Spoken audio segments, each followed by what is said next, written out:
L'Égypte antique, ses grandes pyramides, ses magnifiques œuvres d'art, ses pharaons tout-puissants et ses empires prospères.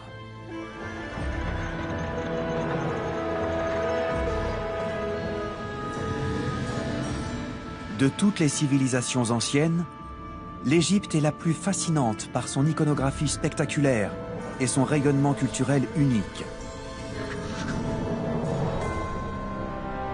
Mais quand les derniers pharaons ont disparu avec leur civilisation, ils ont emporté dans leur tombe un terrible secret. Celui d'un peuple opprimé qui s'est soulevé pour renverser ses maîtres et faire trembler les grands souverains d'Égypte.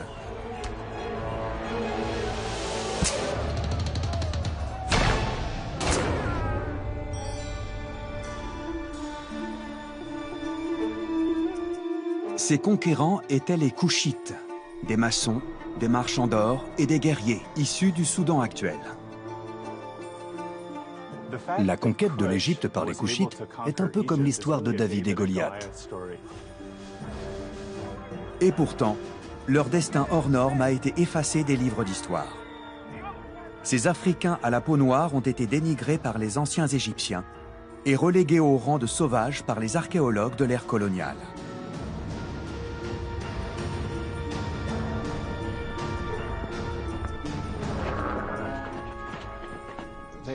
Ils sont représentés comme des hommes enchaînés, ligotés aux pieds du pharaon. C'était presque du profilage racial. Après des siècles de dénigrement, l'histoire du royaume de Kouch est en train de refaire surface. Des archéologues fouillent le sol du désert sans relâche.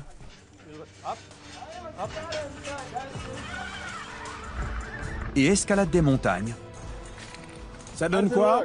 C'est intact? Ça fait un peu peur. Ne tirez pas sur la corde. Pour exhumer les secrets des mystérieux pharaons noirs qui ont mis l'Égypte à genoux.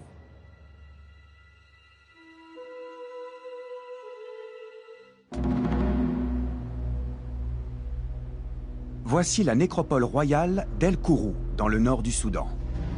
L'équivalent de la vallée des rois en Égypte.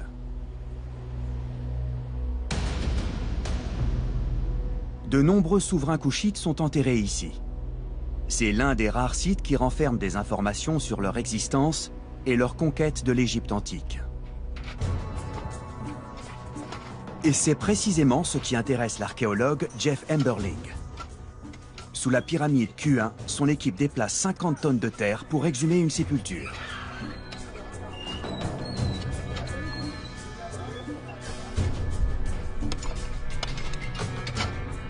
L'archéologue espère y découvrir l'identité du roi qui a fait construire cette pyramide et sa place dans le royaume de Kouch.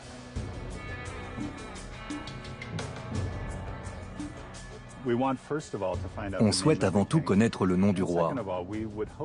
Mais on espère aussi trouver des indices sur la place que les Koushites occupaient dans l'histoire il y a plus de 2000 ans.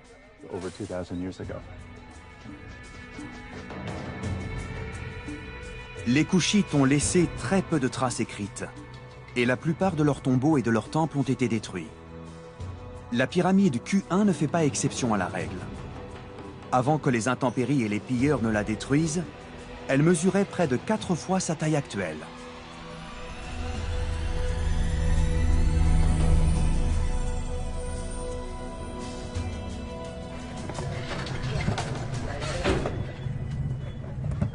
Cette géante déchue a connu un passé mouvementé.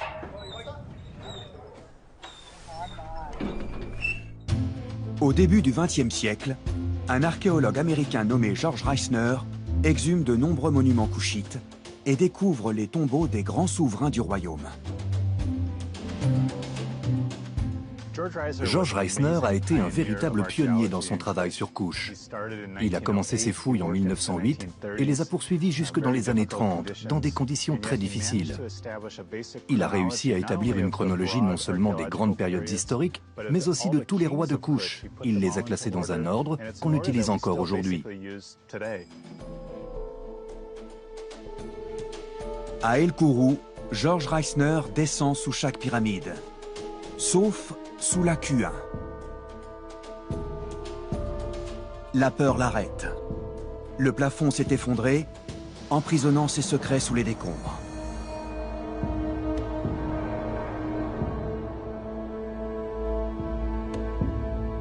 L'archéologue vient de perdre 5 hommes dans un éboulement, et il décide de rentrer chez lui. Cette idée a parfois traversé l'esprit de Jeff Emberling. Quand on lit les notes de Reisner sur ses fouilles à El Kourou, on voit qu'il a arrêté les recherches pendant 2 semaines. Il mentionne un mot de son médecin qui lui dit de ne pas s'inquiéter autant. Mais je peux comprendre ses craintes, rien qu'en fouillant une seule des pyramides, car c'est très risqué. Le risque zéro n'existe pas. Mais sans risque, pas de récompense. Et comme George Reisner le découvre sur un autre site funéraire, la découverte est parfois éblouissante.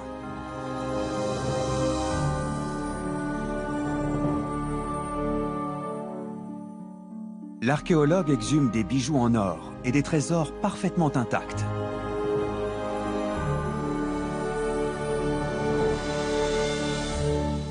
De véritables chefs-d'œuvre enterrés avec les rois couchites pour les accompagner après la mort. Tout archéologue rêve de découvrir des trésors complètement mirifiques. On sait que ces tombeaux étaient extrêmement précieux car ils contenaient des objets en or et en argent. De magnifiques représentations de la religion, du statut et du prestige de ces riches rois.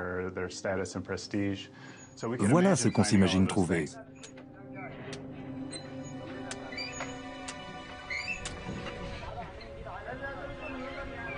La première grande découverte de Jeff Emberling n'est pas un bijou en or, mais un escalier gigantesque, assez grand pour accueillir la procession funéraire d'un roi, avec un détail plus modeste qui attire son attention.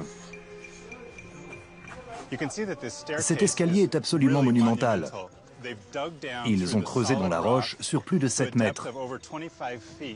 Et vous voyez tout en bas l'ouverture d'origine et juste au-dessus, un trou irrégulier à peu près de la même hauteur.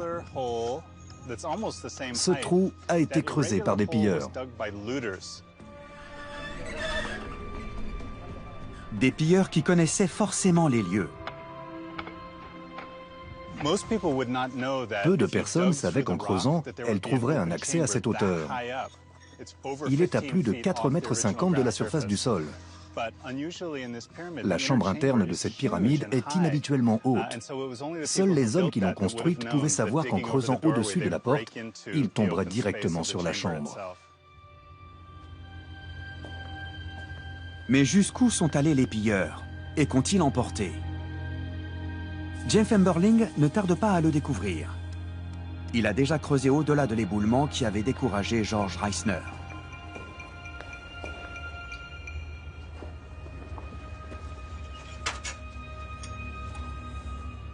On se trouve dans la 2e chambre de la pyramide. Mais en fait, on n'est pas sur le sol de la chambre, car le plafond s'est totalement effondré. Donc on est entre le plafond et l'éboulement. Je pense que quand les pilleurs ont creusé pour accéder à la chambre, le plafond s'est effondré sur eux.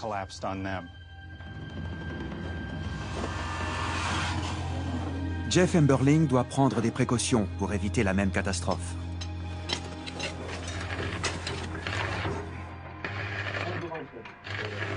Dans un atelier de fortune élaboré sur place, Ignacio Forcadell, architecte, construit des renforts métalliques. Dans la 2e chambre la plus profonde, on a des problèmes avec le plafond. Des pierres tombent et il s'est déjà effondré plusieurs fois par le passé. Il y a d'ailleurs eu un petit effondrement récemment.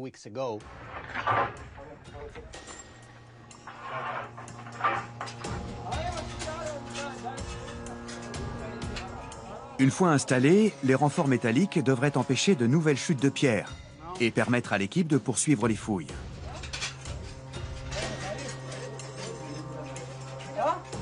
Ces archéologues ont une chance de réussir là où George Reisner a échoué. Ils pourraient ainsi réparer une grave méprise commise par leurs prédécesseurs.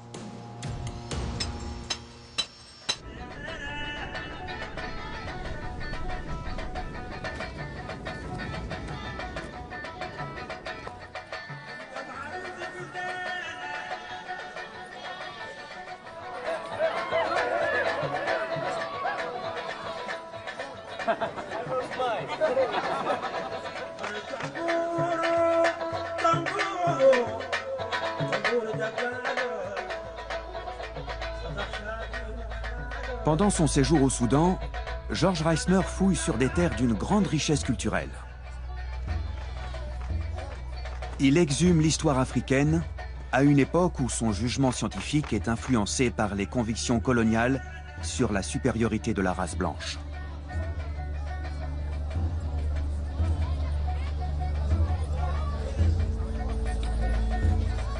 Malgré son immense admiration pour les pyramides qu'il découvre, il refuse de croire qu'elles ont été construites par des indigènes de couleur noire.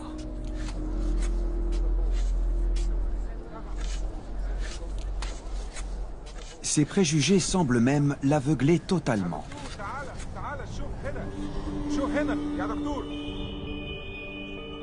En 1916, lorsqu'il déterre des statuettes en granit noir représentant les rois de Kouch, il les considère comme fausses. Il affirme au contraire que tous les souverains et les hommes à l'origine de ces monuments étaient des étrangers à la peau claire.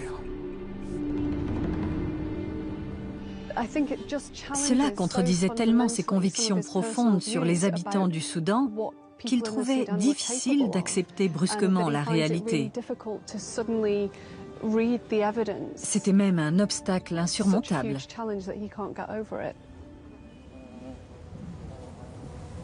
Ce que l'archéologue écrit au sujet de Kouch en dit long sur ses opinions personnelles. Cette race semble être le fruit de la pauvreté et de l'isolement de ce royaume.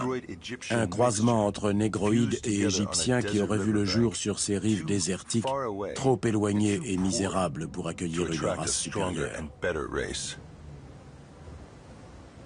Mais George Reisner n'est pas le premier ni le dernier à déprécier la civilisation Kouch. Jusqu'à récemment, la majorité des archéologues pensaient que le royaume de Kouch, souvent appelé Nubie, n'était qu'un État dépendant de l'Empire égyptien. Une source d'or en temps de paix et d'esclaves en temps de guerre. Les Égyptiens ont été les premiers à entretenir cette rumeur à cause de leur relation instable avec les Kouchites. Une relation qui remonte à la naissance des deux nations.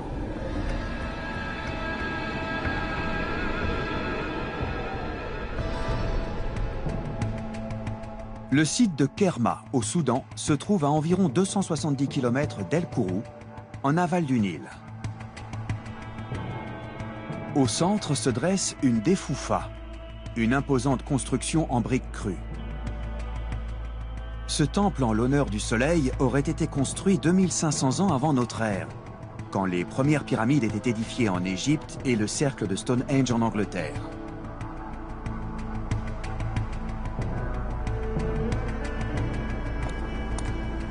D'après l'archéologue Salah el-Din Mohamed Ahmed, ce serait l'un des plus anciens monuments d'Afrique.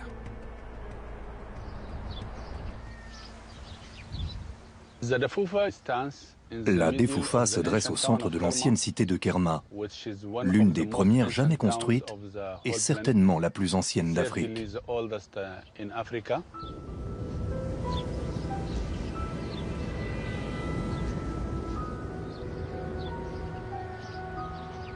Cet édifice est aussi l'un des plus anciens exemples africains de briques fabriquées par l'homme.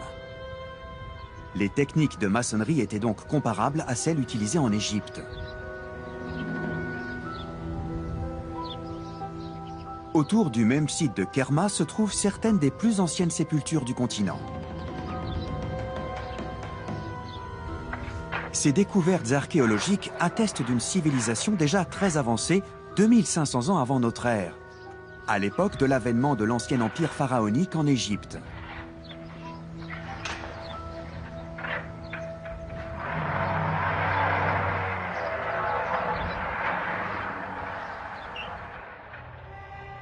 Les deux royaumes sont d'abord amis, liés par un intérêt commun.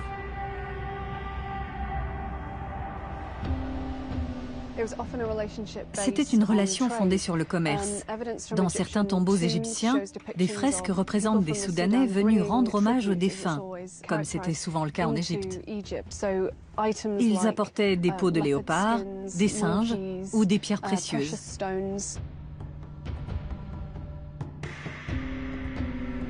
En raison de son emplacement sur les rives du Nil, Kerma devient vite un carrefour commercial entre l'Afrique subsaharienne et l'Égypte. Les marchands d'ébène, d'ivoire et d'animaux exotiques y transitent pour rejoindre le nord. Mais c'est l'or qui fait la fortune et l'influence du royaume de Kouch. Il est extrait de la vallée du Nil et vendu à l'Égypte. Les Égyptiens ont un appétit insatiable pour les bijoux, les sarcophages et les masques funéraires en or rendus célèbres par Toutankhamon.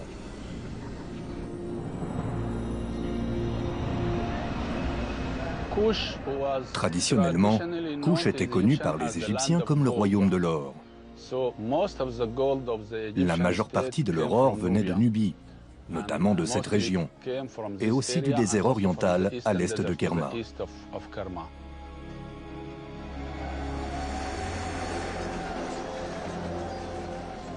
Les Égyptiens évoquent également les talents d'archers des Kouchites. Ils les surnomment le peuple de l'arc et les engagent comme mercenaires. Des dessins représentent aussi les Kouchites comme des lutteurs hors pair.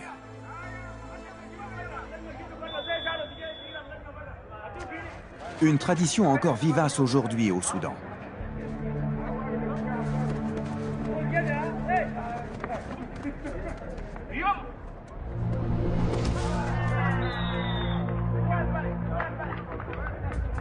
Les Égyptiens de l'Ancien Empire ignorent alors que l'armée de Kouch se retournera un jour contre eux. Leurs prétendus alliés commencent à avancer leurs pions. Ils étendent leur territoire par de modestes incursions au-delà de la frontière. Les Égyptiens ripostent tout d'abord par de la propagande, puis par une déclaration de guerre. Il les qualifiait de misérables ou de vils. Les représentations égyptiennes des Kouchites à cette époque les dépeignent comme des hommes enchaînés, ligotés aux pieds du pharaon. Dans l'art égyptien, les Kouchites sont représentés de façon très stéréotypée. Très souvent, on voit le pharaon qui tient des prisonniers par les cheveux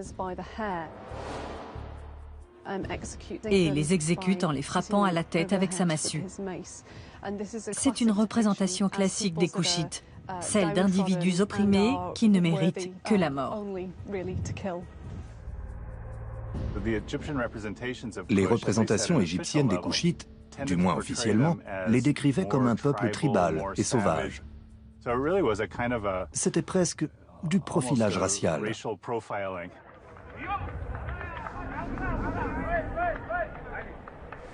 Ces stéréotypes permettent aux Égyptiens de justifier une invasion militaire.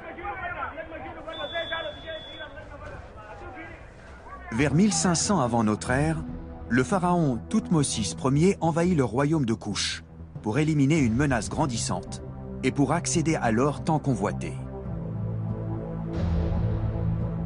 Son armée descend vers le sud, jusqu'à atteindre une montagne sacrée baptisée Jebel Barkal, qui signifie « montagne pure ».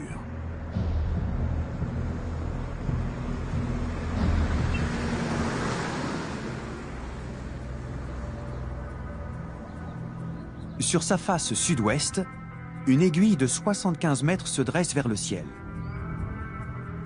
Pour les Kouchites, sa forme phallique en faisait un symbole de création et de fertilité.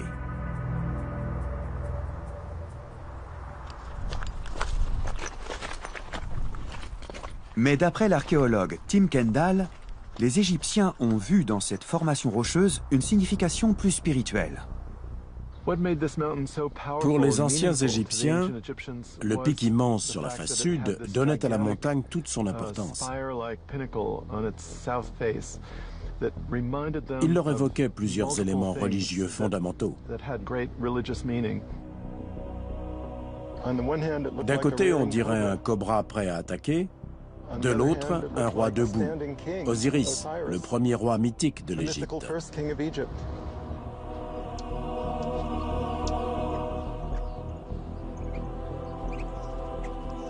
La clé de l'énigme est le cobra. Dans la mythologie égyptienne, ce serpent est étroitement lié à la royauté. Les déesses prennent la forme d'un cobra pour protéger le roi. C'est pour cela qu'il est représenté sur la couronne des pharaons, y compris sur celle de Toutankhamon.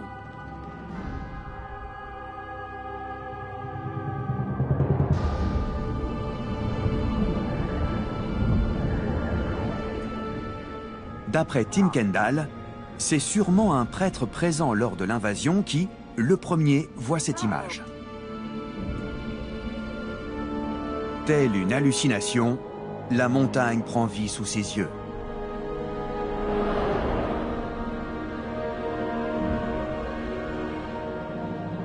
Jebel Barkal est même proclamé lieu de naissance du dieu des dieux, Amon.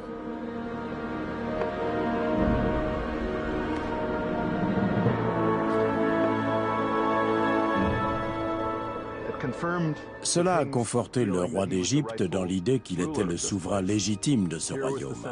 C'était la terre du dieu primitif qui avait offert un royaume au premier pharaon, et comme il en était l'héritier, il avait le droit de s'emparer de Couche. Une fois consacré, Jebel Barkal est représenté très tôt dans l'art égyptien. Sur ce dessin, Ramsès II fait une offrande au dieu Amon. Amon est assis sur un trône à l'intérieur d'une montagne qui ne peut être que Jebel Barkal.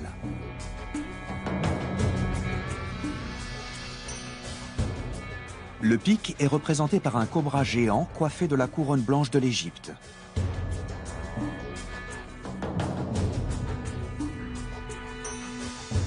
Cette gravure a été découverte dans le temple d'Abou Simbel, construit à la demande de Ramsès II près de la frontière couchite. Ramsès II s'était rendu à Jebel Barkal. La montagne aurait même donné au pharaon l'idée d'orner Abou Simbel de 4 statues à son effigie.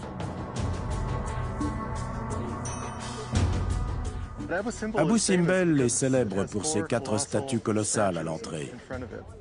Je pense que lorsque Ramsès est venu ici, il a vu 4 statues sur la montagne. Les Égyptiens ont longtemps cru qu'il y avait bien 4 silhouettes sculptées dans la paroi. Mais en fait, ce sont des formations naturelles. Rien n'a été taillé.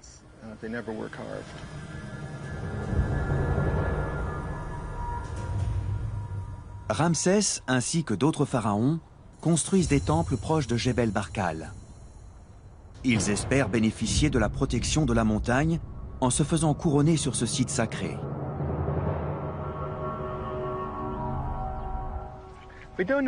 On ne sait pas exactement ce qui s'est passé dans ce temple, mais on pense que le pharaon est venu ici pour se faire couronner.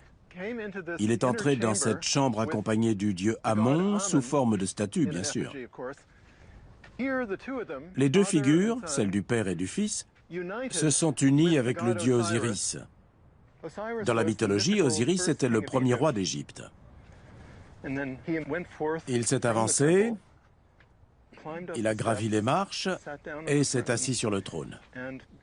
Là, il a été couronné et a rejoint l'entrée du temple, où il a été salué par la foule comme le nouveau Dieu vivant.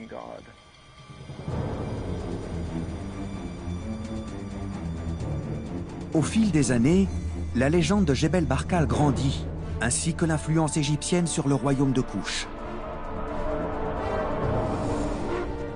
Les Couchites adoptent la religion de leurs voisins, vénèrent le dieu Amon et commencent même à construire des pyramides.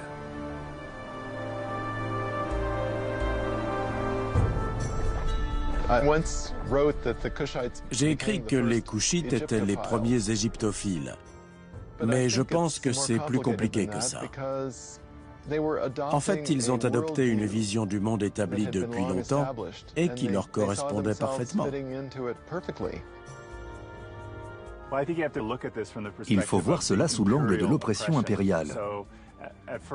Initialement, Kouch a été conquis par l'Égypte. Et pour survivre, ses habitants ont dû s'adapter à la culture égyptienne.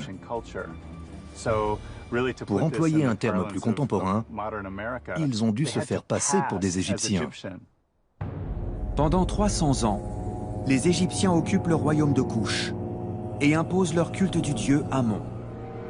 Une immense ferveur religieuse est née à Jebel Barkal. Mais cette annexion embrasera bientôt toute l'Égypte et hissera les Kouchites sur le trône des pharaons.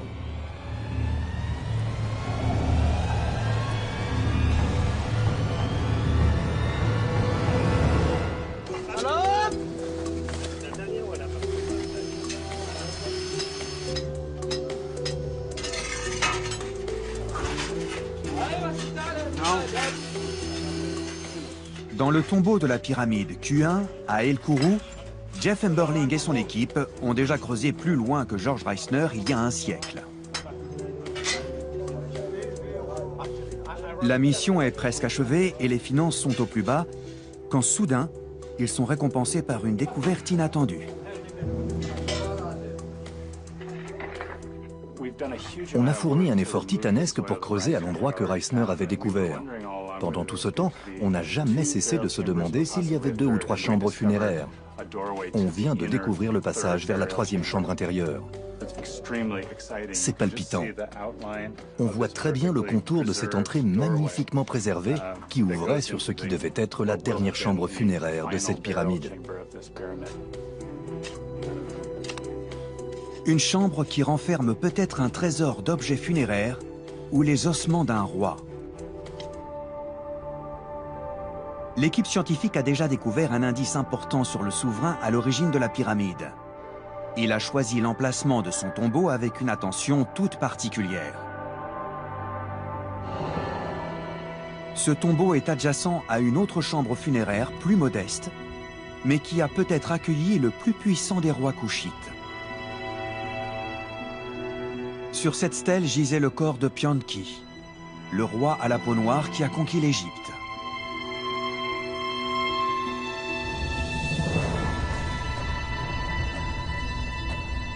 « 750 ans avant notre ère et 800 ans après leur invasion, les Égyptiens se retirent de Kouch. Le nouvel empire de Toutankhamon et de Ramsès II a sombré dans le chaos.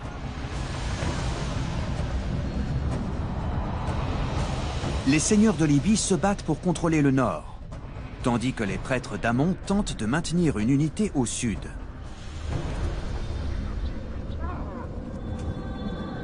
Les prêtres craignent pour le culte de leur dieu souverain. Ils savent que leur survie dépend de la réunification de l'Égypte, désormais divisée. Alors ils se tournent vers le plus improbable des sauveurs, cet empire colonial si souvent dénigré, le royaume de Kouch.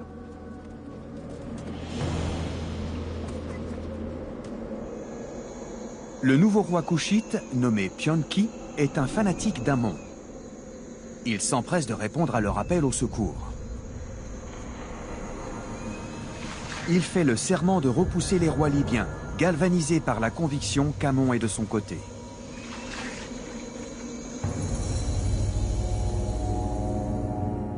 Il déclare « Les dieux choisissent un roi, les peuples choisissent un roi. Moi, c'est Amon qui m'a choisi. » Son armée remonte le Nil en direction du nord, jusqu'à Thèbes. Il dit à ses soldats, « Bandez votre arc et décochez vos flèches, que les peuples du nord plient sous mes mains. »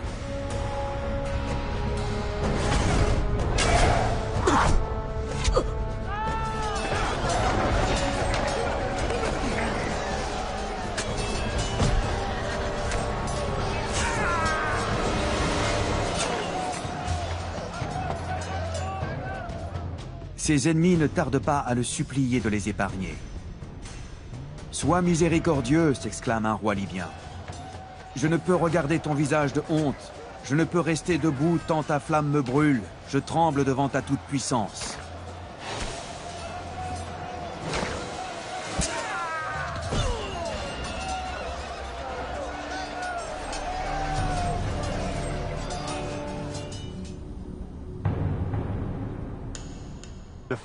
La conquête de l'Égypte par les Couchites est un peu comme l'histoire de David et Goliath. L'Égypte avait des cités et des temples immenses, beaucoup d'habitants, et dans le royaume de Couche, les villages étaient plus éparses. On ne sait pas encore très bien comment le roi a pu réunir une telle armée. Malgré ses faibles chances de victoire, Pianki et ses successeurs deviennent la 25e dynastie pharaonique d'Égypte. Ils contrôlent une zone prospère qui s'étend de l'actuelle ville de Khartoum à la Méditerranée, devenant ainsi les rivaux de l'Assyrie et de la Grèce toute puissante. Pianki affirme devoir sa victoire à Amon. Sur une fresque représentant son couronnement, c'est le dieu lui-même qui sacre le nouveau pharaon. La déesse Mout, mère de tous les dieux, regarde Pianki s'incliner devant Amon.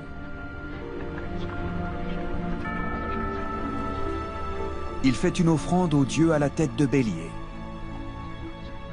Amon lui répond « J'ai prédit quand tu étais encore dans le ventre de ta mère que tu régnerais sur l'Égypte. »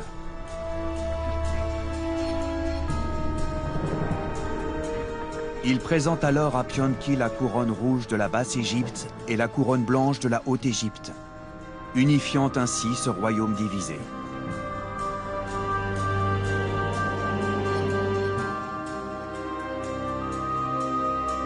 La stèle du sacre de Pianki porte un message hautement symbolique pour un peuple aussi fervent. Une superbe leçon de propagande. Le pouvoir politique a toujours été lié aux croyances religieuses. Pour convaincre le peuple que son règne était légitime, le roi devait être croyant. Il s'en servait pour tout contrôler, les mines d'or, les routes commerciales, tout. Le même phénomène se produit aujourd'hui. L'histoire n'est qu'une éternelle répétition.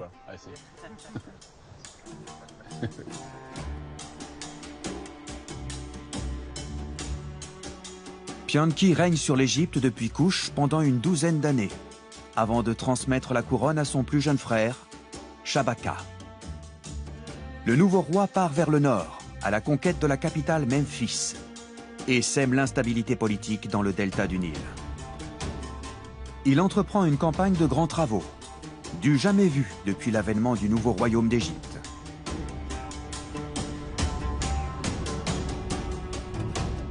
Shabaka, tout comme son frère avant lui, a la réputation d'être un chef puissant et clément. Ils étaient connus pour être respectueux et magnanimes. Par exemple, ils n'exécutaient pas leurs prisonniers, ils leur pardonnaient. Ils leur faisaient creuser des canaux. Ce comportement n'était pas du tout caractéristique des anciens rois.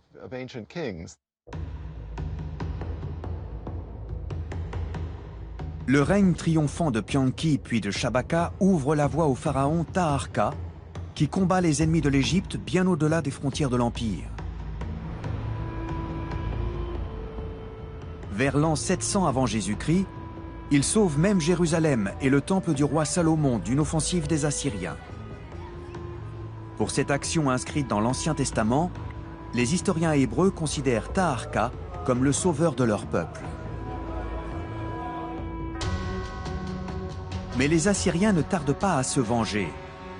Ils multiplient les invasions pendant le règne de Taharqa et repoussent ses frontières jusqu'à Thèbes.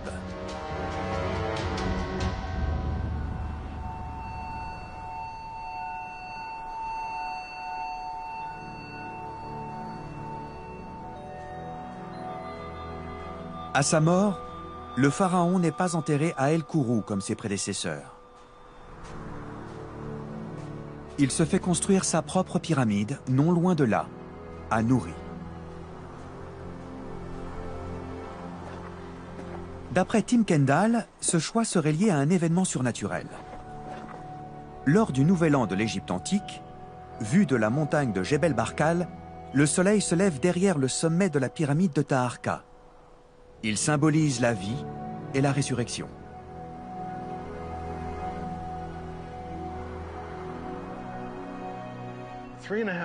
Trois mois et demi après le Nouvel An, quand on regarde le Jebel Barkal du sommet de la pyramide, le soleil se couche juste au-dessus de l'aiguille. Et l'aiguille ressemble au dieu Osiris. Le coucher du soleil symbolise la mort du dieu. C'est précisément au moment de la décrue du Nil que la fertilité prend fin et que le dieu est censé mourir. Il naît le jour du Nouvel An et il meurt 3 mois et demi plus tard, lors de la décrue. Il ressuscite tous les ans et des milliers de fois, année après année.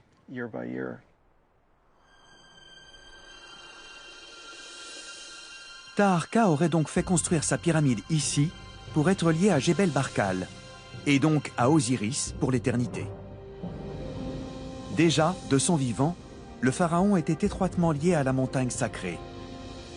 Il a fait graver une inscription immense au sommet du pic. En 1987, Tim Kendall est le premier à l'observer de près. Dans les années 30, des Britanniques qui observaient la paroi de la montagne avec des jumelles ont vu qu'il y avait des bribes d'inscriptions humaines au sommet, mais elles étaient totalement inaccessibles. Je n'étais pas un grimpeur, mais je voulais à tout prix découvrir ce que c'était. Alors je me suis improvisé alpiniste pour résoudre cette énigme. Je ne sais pas si je recommencerai.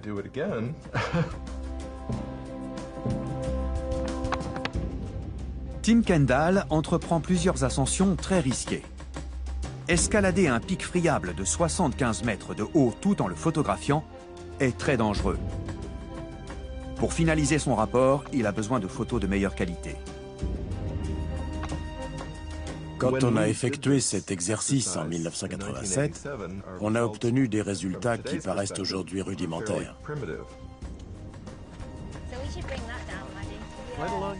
J'ai pris contact avec 2 alpinistes et je leur ai demandé de terminer cette mission. C'est par là qu'on est monté en 1987. Hazel Findlay et Madeleine Copes se sont mesurés à des sommets sur plusieurs continents, mais jamais au Soudan. Le sol est très glissant, alors tenez-vous bien. On peut s'équiper? Oui. Quand on est monté en 1987 et 1989, on n'avait que des diapos. C'était avant l'ère numérique. Nos moyens techniques sont bien meilleurs aujourd'hui. C'est formidable de pouvoir recommencer pour obtenir de bien meilleures photos. Hazel choisit la voie à prendre, tandis que Madeleine l'assure d'en bas. Il y a 60 mètres de roche friable entre Hazel et l'inscription laissée par le puissant pharaon de Kouch. Hazel voit déjà des traces de constructions anciennes. Des trous profonds creusés dans la paroi en grès dur. Dans ces trous étaient insérées les poutres en bois d'un échafaudage géant. Les hommes ont dû construire l'ossature à partir du sol et se servir d'un système de grue pour hisser chaque poutre.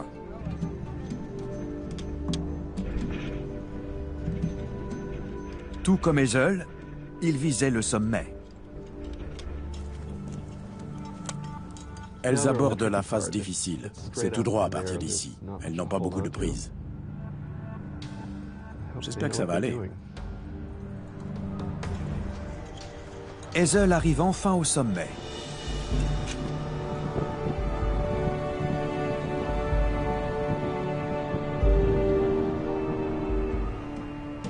L'investigation peut commencer.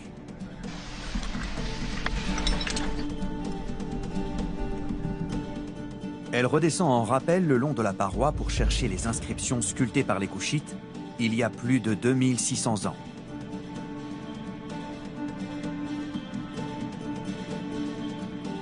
Une proclamation de la toute-puissance du pharaon Taharqa. Je fais attention à ne pas rester coincé sur la paroi. Je vais vers la gauche. Un peu plus bas. Super. Maintenant, dirigez-vous vers l'avant. Vous voyez l'inscription? Ah oui.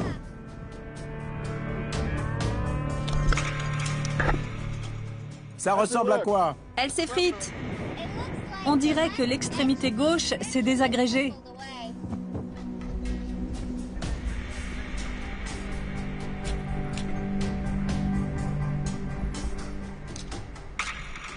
Vous voyez des traces de clous? Oui, je vois des petits trous. Oui.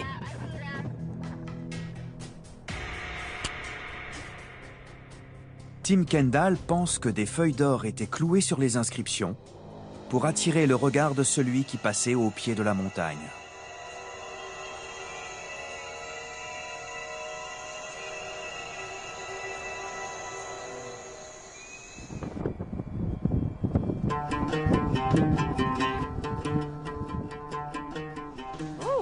Bravo! Je peux vous embrasser? Oui. C'était formidable. Bravo! Bien joué. Merci. Super! Quelle victoire! J'ai hâte de voir les photos pour voir ce qu'on a raté la première fois. Je n'ai même pas de photos de ça. C'est un très beau cliché. C'est nouveau. Je n'ai jamais vu ça.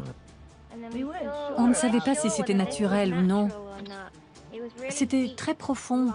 Ils ont vraiment hissé des pierres et du ciment. Oui. C'est formidable de pouvoir ajouter ces clichés au rapport final 28 ans plus tard. C'est fantastique. Ouais, c'est ça. C'est la dernière pièce du puzzle. Les inscriptions à moitié effacées sur la paroi sont une déclaration du statut divin de Taharqa et un pied de nez aux Assyriens qui l'ont poussé hors d'Égypte. Il les qualifie de bédouins.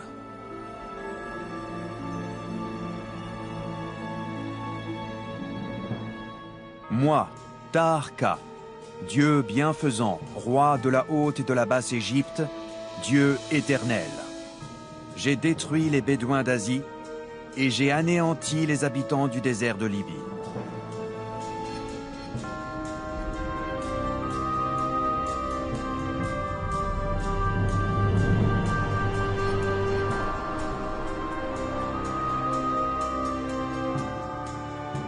Taharqa a beau être un guerrier impitoyable, à la fin de sa vie, il ne contrôle plus qu'une petite partie de l'Égypte. Ses successeurs persistent à se déclarer malgré tout les pharaons des deux royaumes. En 593 avant Jésus-Christ, excédé par leur affirmation péremptoire, le pharaon égyptien Psamétique II envoie une armée à Couche. Il le fait aussi par vengeance personnelle. Des années plus tôt, un pharaon couchite a exécuté son arrière-grand-père et Psamétique II est bien décidé à rayer de l'histoire la 25e dynastie Couche. Il fait détruire toutes les statues à l'effigie des pharaons noirs et effacer tous les noms gravés sur les monuments.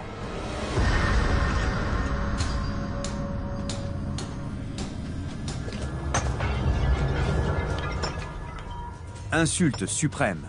Ces soldats détruisent même le cobra égyptien sacré sur la couronne des rois couchites.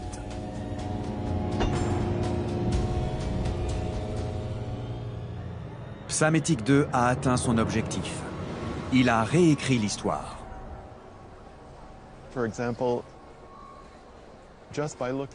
Sur la façade du musée du Caire, toutes les grandes dynasties d'Égypte sont gravées sur des plaques de marbre. La seule qui manque est la 25e.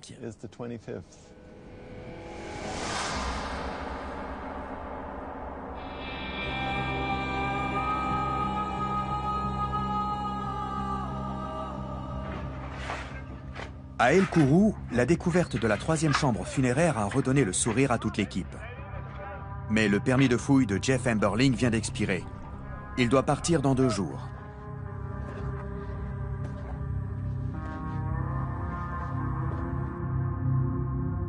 Les ossements, les bijoux et l'identité du pharaon ne sont peut-être qu'à quelques mètres de lui. Mais il va devoir attendre l'an prochain pour les exhumer.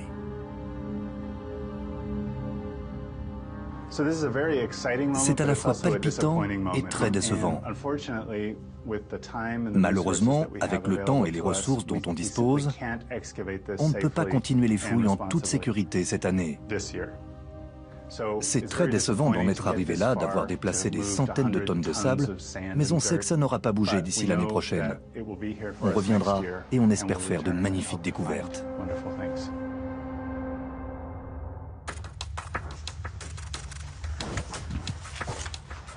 Avant son départ, l'archéologue est invité à participer à des fouilles sur un autre site.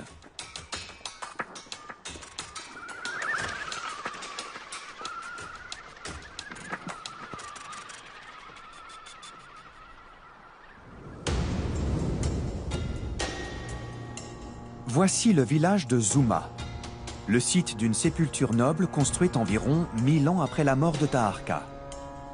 L'Empire est alors en déclin. Une nation africaine rivale s'apprête à porter le coup de grâce aux Koushites. La chrétienté va bientôt métamorphoser la région.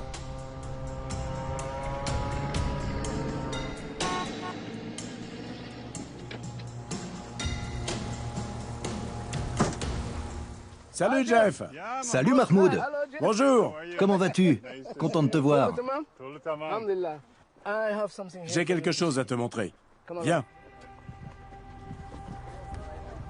À Zouma, l'archéologue Mahmoud El Tayeb a découvert un trésor.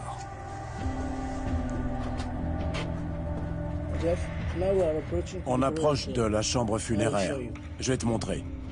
La disposition de ce tombeau en grès blanc est différente de celui de la pyramide Q1. Une galerie conduit jusqu'à un puits et les chambres funéraires sont en contrebas.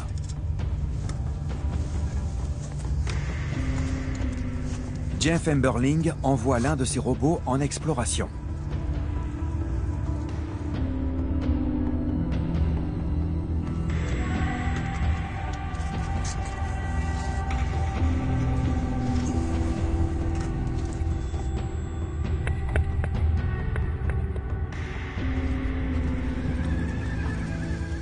Plusieurs objets cassés indiquent que cette sépulture a été pillée comme tous les tombeaux koushites. Mais pour les archéologues, cela reste une formidable mine d'indices.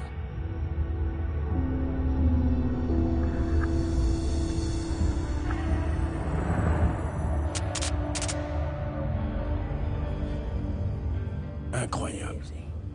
C'est fou. On voit une cruche avec un long cou dans le fond. Un autre type de cruche à bière. Allons voir vers la droite. Il y a un pot et un bol. Qu'est-ce qu'il y a dans le bol? Une pierre. Elle est tombée en plein dans le bol. Oui. Waouh. Autre détail étonnant, ce mur de briques qui semble avoir été construit hier.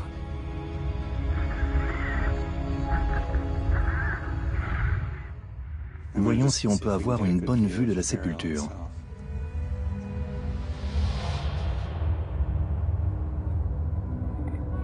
Enfin, les archéologues distinguent les ossements du roi, ou tout du moins du noble qui repose dans ce tombeau. Ce n'est que le début d'une longue aventure. Il faudra plusieurs années de recherche pour déterminer sa place dans l'histoire du Soudan.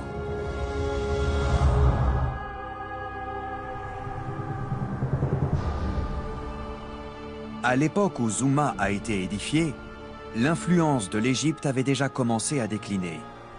Et les rois de Kouch ne construisaient plus de grandes pyramides.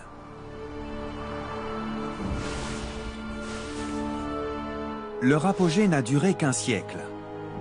Mais en un temps très court, ces Africains opprimés ont réussi à détrôner une dynastie toute puissante et à s'imposer parmi les grands souverains de l'Ancien Monde.